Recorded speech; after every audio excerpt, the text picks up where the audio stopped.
धूपगढ़ी स्वयंसेवी संस्था आबुल ताबुल द्वारा एक अच्छी पहल की गई है। संस्था की ओर से बीते रविवार को शहर के 18 रिक्शा चालकों को खाने पीने का सामान दिया गया है। इन लोगों का इस कोरोना की विकट घड़ी में सबसे ज्यादा नुकसान हुआ है।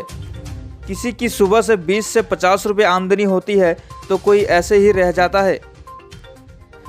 संस्था ने कहा कि इन लोगों के लिए इतने कम आमदनी में घर चलाना काफी मुश्किल हो गया है, इसलिए इस संस्था के कार्यकर्ता उनकी मदद करने के लिए आगे आए हैं।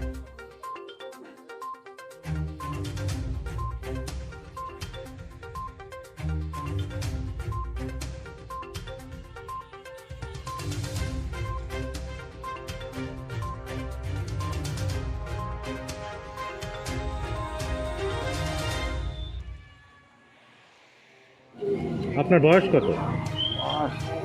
80-র কাছাকাছি গেছে। আপনিও কি রিক্সা চালক হিসাবে? হ্যাঁ, তো বর্তমানে কি অবস্থার মধ্যে রয়েছেন? অবস্থা মানে একবার আমরা মারা গেছি। সকাল থেকে 20 টাকা কামাই। কীভাবে চলবে কিভাবে এখন, কিভাবে চলে কী আপনি? করি চলার উপায় নেই তো আমাদের। সারাদিনে পড়ি থেকে একটা মানুষ পাই না। হ্যাঁ, ওই সকালে 2-1 টাকা 50 টাকা 10 টাকা হয়তো হল না হয়েছে গেলাম। এই দিনটা এইভাবেই আজই 20 টাকার মধ্যে চলছে। সাহায্য দিচ্ছে মানে আমাদের অনুদান করছেন, এটা আমরা খুব খুশি হলাম।